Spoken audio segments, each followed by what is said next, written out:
الرسول صلى الله عليه وسلم إلى الإمام الحجة عجل الله فرجه، سلم عليهم واحد واحد، قال له سيدي مولاي أبو الحسن جئتك اليوم زائر قبرك لقضاء حاجة تقضيها لي، وأنا عبدك، أنا الذي وليكم الذي اخترتوني في الأرض، وليكم محمد صادق الصدر.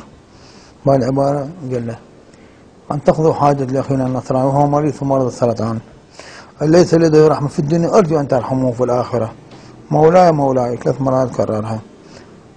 بعدين التفت يعني قطع دعاء صامت قام يقرأ بينه وما بينه ما بعد شيء يقرأ، وكان يبكي بكى من بكى أنا بكيت وياه، أبا الزوار يبكون أنا هم بكي، صار عندي نوع من البكي بس ليش دافت ما أعرف هذا سبب بكي وياه ليش، حسيت إن العاطفة أخذتني بالبكي وياه.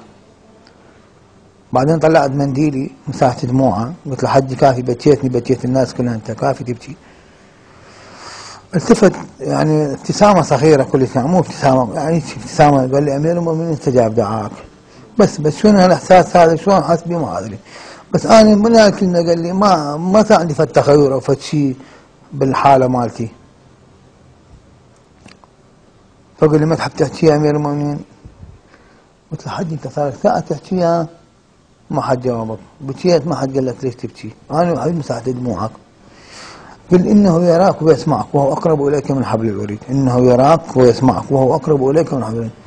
قلت أبغى فوق جو يا دوب أشوف شباك مفتوح شيء واحد يبغى عليه فد شيء ما لقيت.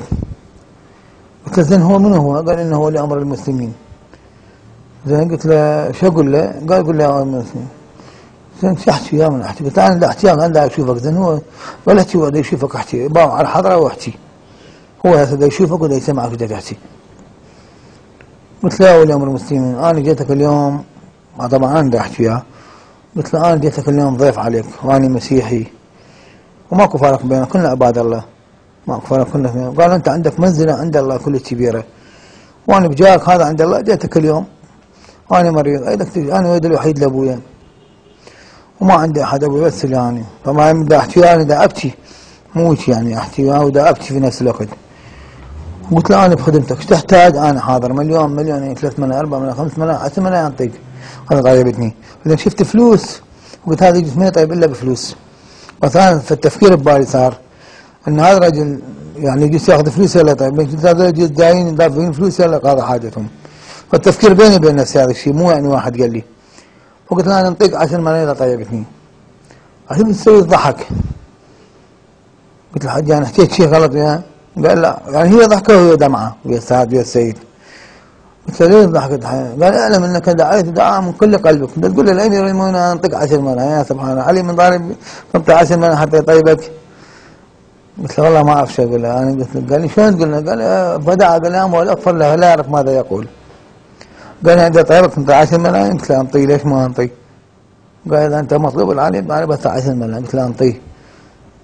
فطلعنا من زيارة الحضرة إذا نطلع حتى نروح التفتوا علينا ناس الزوار.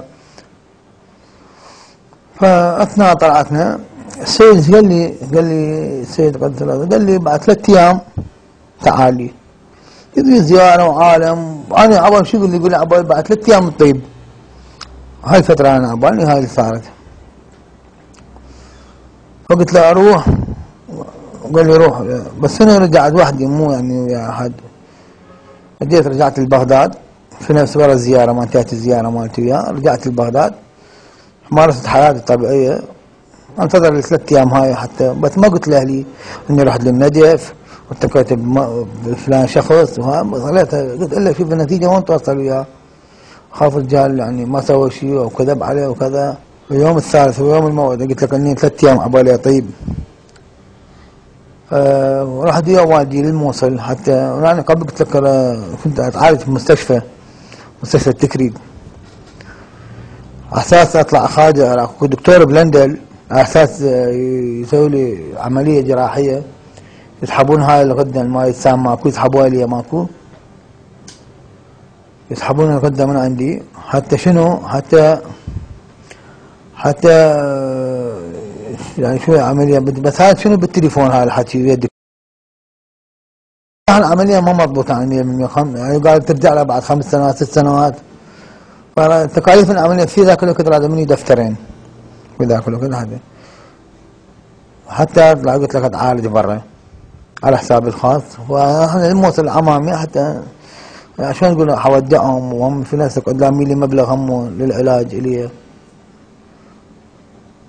فهذا اليوم كان هو عندي موعد يا سماحة السيد محمد صادق حتى موعد شفائي.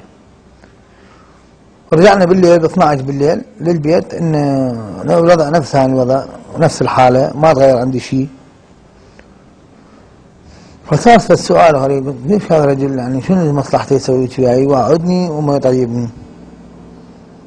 عشان الساعة 12 وانا بعد على حال مالي، همزين ما قلت لاهلي كل شيء، همزين ما حكيت لهم، كان طلعت كذاب قدامهم، يعني التفكير بيني وبين نفسي. فتقريبا الساعة 12 بالليل 1 بالليل ابويا قاعد يمي، تدري انا ولدي الوحيد لابويا قلت لك، ولا عندي اخ ولا اخت، والدتي بالولاد توفت، جابتني توفت، ما شايف امي يعني. بس اثناء ولاده ماتي يعني صارت فد معجزه، يعني احب اقول لك اياها همين يعني. انا من توفت والدتي ما كان عندنا مرة بالبيت ترضع، يعني ترضع طفل، فكان جوارنا مياح، امرأة ام حسين الله يرحمها، هي رضعت 6 شهور ترضع من صدرها.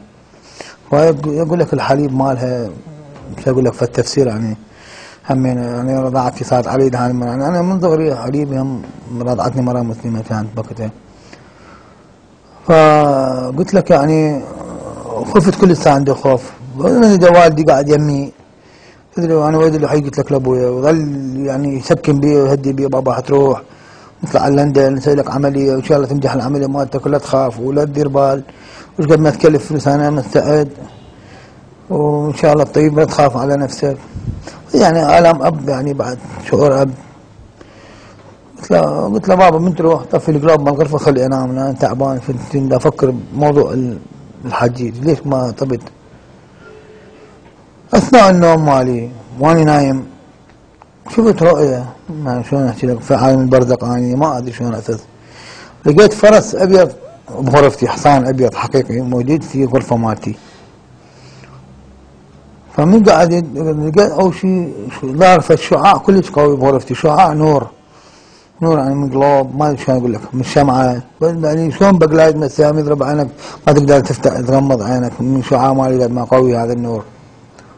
فمن طفلت قعدت ما انا قلت لك بعالم ورايا، لقيت هذا الفرس الابيض حصان حقيقي، لمست الحصان لزمته انه حصان حقيقي. شلون طب بغرفتي هذا الحصان من طاب؟ لقيت درع رمح من المعركه وبلافته خضراء مكتوب لا فتى الا علي لا سيف الا الفقار، مكتوب بالرايه وذرع من المعركه ماله. فخفت رحت افتح الباب حتى اصيح والدي، لقيت رجل ملثم شاني خلاني على سريري، قال لي ليش ما رحت للحجي؟ هو اليوم عندك موعد الحج ليش ما رحت له؟ قلت له انت منو؟ شو تريد مني؟ قال لي انا جيتك بعالم برزق الحج قاعد ينتظرك. بس رفع رقبتي مسح السيف ماله على رقبتي وبعد اختفى، ما حسيت بعد كل شيء اني الا قعدت صلاة الاذان مال الجامع يوم نأذن قعدت الصبح اكو ورم بس ماكو الم، اكو ورم عندي بس الم ما عندي، زين الم ما عندي بس عندي ورم. وحسيت جوع، انا كان اكل كله سوائل في ذاك الوقت، يعني كله ثرى مثلا ما اقدر اكل اكل خشن وابلع كله بلع. فنزلت المطبخ وقمت اكل بدون ما احس بالالم. اجى والدي قال شنو القصه؟ وش قاعد تاكل ما تخاف على روحك؟ هاي ابني ما يصير. بابا جوعان بدي اكل اوفني اكل، انا مرتاح بالاكل، انا ميت اكلت ما اكلت، انا ليش تحرموني من الاكل؟ خلوني اكل بعد. فمن قاعد القلوب الدقمه، ابوي شاف الدقمه مطفيه للنور مال القلوب مثل انه شوي قام يضعف، طفى بالدقمه عليك بالدقمه. ابوي قال شفت شيء؟ شفت هاي؟ قلت له لا ما شفت كل شيء. بدلت مثلا اخذت سياره، احنا عندنا 3 سيارات بالبيت، اخذت سياره مال كانت جوا، اخذت سياره مازدا مال والدي وطلعت قبل للنجف، حتى ما قلت لهم وين رايح. طلعت تقريبا 6:30 بالتسعة وربع، 9:15 طبيت نجف.